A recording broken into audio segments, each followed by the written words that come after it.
નમસ્કાર, આપ જોઈ રહ્યા છો સ્પાર્ક ટુડે ન્યૂઝ। આજરોજ ડોક્ટર બાબા સાહેબ આંબેડકરની 134મી જન્મજયંતિ નિમિત્તે અર્બન રેસિડેન્સી 4 ભાયલીથી નવયુવાનોએ બાઇક રેલી સ્વરૂપે ભાયલી આંબેડકર ચોક વણકરવાસ ખાતે ફુલહાર વિધિ કરી અને રેલી સ્વરૂપે રેસકોર્સ ખાતે ડોક્ટર બાબા સાહેબ આંબેડકરની પ્રતિમા પાસે આવી સૂત્રોચ્ચાર કરી અને પ્રતિમાને ફુલહાર વિધિ કરવામાં આવી હતી।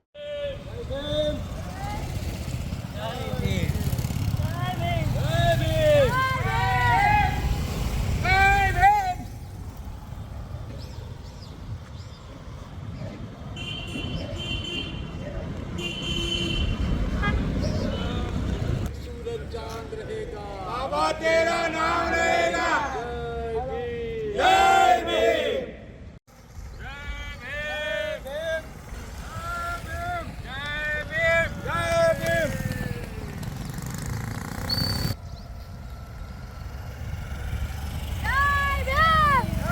भीम, जय भीम, 134મી જન્મ જયંતિ નિમિત્તે આજે વર્ષોથી ડૉક્ટર બાબા સાહેબ આંબેડકરની જન્મજયંતિ આપણે આંબેડકર ચોક ભાયલી ગામે ઉજવીએ છીએ ત્યારે ડૉક્ટર બાબા સાહેબ આંબેડકર ખરેખર સિમ્બોલ ઓફ નોલેજ, મહાન ઇતિહાસકાર અને નારીના મુક્તિદાતા। જે પણ તમે સેન્ટેન્સ મૂકો એ બાબા સાહેબને લગતું જ આવે। છેલ્લા આપણે કહીએ કે કોઈ ન માને ને એને 14મું રતનની જરૂર છે તો એ 14મું રતન પણ એ ડૉક્ટર બાબા સાહેબ આંબેડકર જ છે।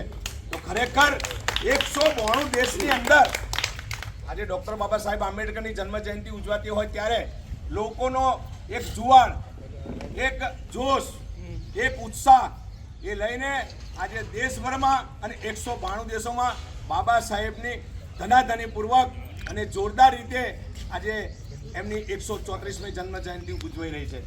તો લોકોને આપણે એ જ મેસેજ આપીએ કે ડૉક્ટર બાબા સાહેબ આંબેડકરે આપણને જે 3 સૂત્રો આપ્યા છે, શિક્ષિત બનો, સંગઠિત બનો અને સંઘર્ષ કરો। પણ એ બધું જે તે સમયે જે તે જગ્યાએ જે ચાલતું હોય એ જ કરવાનું હોય, એમાં બીજું કંઈ થઈ શકે નહીં। તો આવેલા તમામ ભાઈઓ, બહેનો, વડીલો, મિત્રો અને બાળકોને હું મારા તરફથી અને એક આ અર્બન 4ની ટીમ વતી હું ખૂબ ખૂબ ધન્યવાદ પાઠવું છું। જય ભીમ, જય ભીમ, જય ભીમ। આજરોજ અર્બન રેસિડેન્સી 4 ભાયલી મુકામે 14મી એપ્રિલ 2025 ડૉક્ટર બાબા સાહેબ આંબેડકરની 134મી જન્મજયંતિ નિમિત્તે અહીંયા સર્વત્ર નવયુવાનો અને આગેવાનો એકત્ર થયા છે।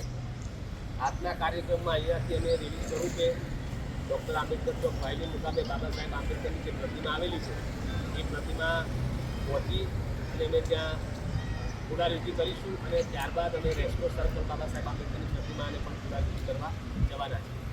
એટલે આજરોજ આપણા ભારત દેશના મહામાનવ, પીડિતો, વંચિતો, શોષિતોના મસીહા અને ભારત રત્ન ડૉક્ટર બાબા સાહેબ આંબેડકરનો 134મો જન્મદિવસ હોય તો આજે દુનિયાના 195 દેશો બાબા સાહેબની આ જન્મજયંતિ ઉજવી રહ્યા છે।